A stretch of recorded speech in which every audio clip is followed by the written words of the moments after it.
ஓம் சாய்ராம். அத்தியாயம் 39. சமாதி மந்திர் கட்டுதல். சமாதி மந்திரின் கட்டிட வேலை. நாக்பூரை சேர்ந்த புகழ்பெற்ற கோடீஸ்வரரான ஸ்ரீமான் பாபு சாஹேப் பூட்டி தனது குடும்பத்துடன் சீரடியில் வசித்து வந்தார். அங்கு தனக்கு சொந்தமான கட்டிடம் ஒன்று வேண்டும் என்று அவர் மனதில் எண்ணம் ஒன்று எழுந்தது. இதற்கு சில நாட்களுக்கு பிறகு தீஷித் வாதாவில் தூங்கிக் கொண்டிருக்கும் போது அவர் ஒரு காட்சி கண்டார். பாபா அவர் கனவில் தோன்றி அவருக்கும் சொந்தமான வாதா ஒன்றை கோவிலுடன் கட்டும்படி பணித்தார். அங்கு தூங்கிக் கொண்டிருந்த ஷாமாவுக்கு அதே மாதிரி காட்சி தோன்றியது.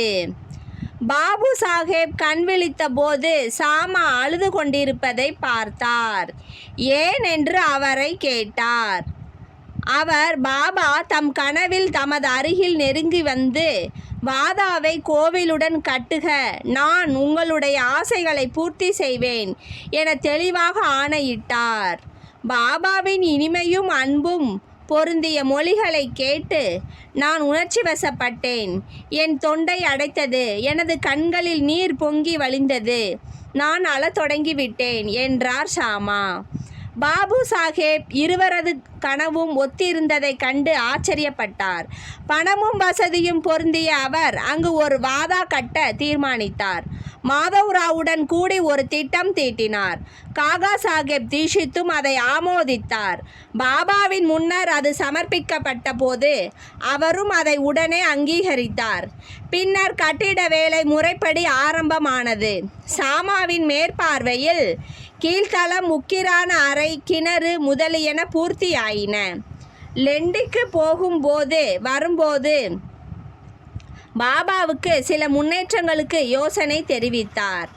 தொடர்ந்து மேற்படி வேலைகள் பாபு சாஹேப் ஜோகியிடம் ஒப்படைக்கப்பட்டது. அது நிறைவேறி கொண்டிருக்கும் போது திறந்த முற்றம் அல்லது மேடை இருக்க வேண்டும் என்றும், நடுவில் ஒரு ஸ்ரீ முரளிதரின் உருவம் கண்ணன் குழலுடன் பிரதிஷ்டை செய்யப்பட வேண்டும் என்றும் பாபு சாஹேப் பூட்டிக்கு எண்ணம் உதித்தது. இவ்விஷயத்தை பாபாவிடம் சொல்லி பாபாவுடைய சம்மதத்தை பெறுவதற்கு அவர் ஷாமாவை கேட்டுக்கொண்டார். பாபா வாதாவை கடந்து சென்று கொண்டிருக்கும் போது ஷாமா இதை பற்றி அவரிடம் கேட்டார்.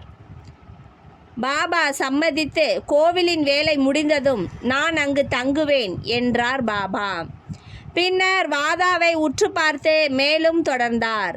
வாதா பூர்த்தியானதும் நாமே அதை உபயோகித்து கொள்ளலாம். நாம் அங்கு வாழ்வோம், நடப்போம், விளையாடுவோம், மிகவும் மகிழ்ச்சியாக இருப்போம் என்றார் பாபா.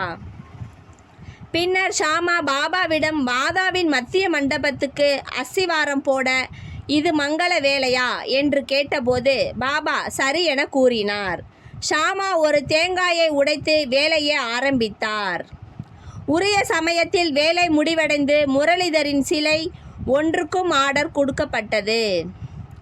ஆனால் அது தயாராகும் முன்னே ஒரு புதிய நிகழ்ச்சி நடந்தது. பாபா மிகவும் கடுமையாக நோயுற்று இயற்கை எய்தும் தருணத்தில் இருந்தார். பாபா இயற்கை எய்தினால் தமது வாதா பாபாவின் திருவடிகளால் புனிதப்படுத்தப்பட இயலாது போகும் என்றும், அவரது பணம் முழுவதும் வீணாக்கப்பட்டு விட்டது என்றும் பூட்டி நினைத்து மிகவும் வருத்தமும் மனசோர்வும் அடைந்தார். இயற்கை எய்துவதற்கு சிறிது தருணத்துக்கு முன் என்னை வாதாவில் வையுங்கள் என்ற பாபாவின் மொழிகள் பாபு சாஹேப்பை மட்டுமல்ல மற்ற எல்லோரையுமே தேற்றின. உரிய தருணத்தில் பாபாவின் புனித மேனி முரளிதருக்காக திட்டமிடப்பட்ட கோவிலின் மேடையில் சமாதியாக்கப்பட்டு பத்திரப்படுத்தப்பட்டது. பாபா தாமே முரளிதரானார். வாதாவும் சாயி பாபாவின் சமாதி மந்திர் கோவில் ஆனது. அவரின் அற்புதமான வாழ்வு ஆழங்காண இயலாதது. பாபு சாஹேப் பூட்டி ஆசீர்வதிக்கப்பட்டவர், அதிர்ஷ்டம் உள்ளவர். அவருடைய வாதாவில் பாபாவின் புனிதமான தூய உடம்பு சயனித்து இருக்கிறது. ஸ்ரீ சாயியே பணிக. அனைவருக்கும் சாந்தி நிலவட்டும். ஓம் சாய்ராம். ஜெய் சாய்ராம்.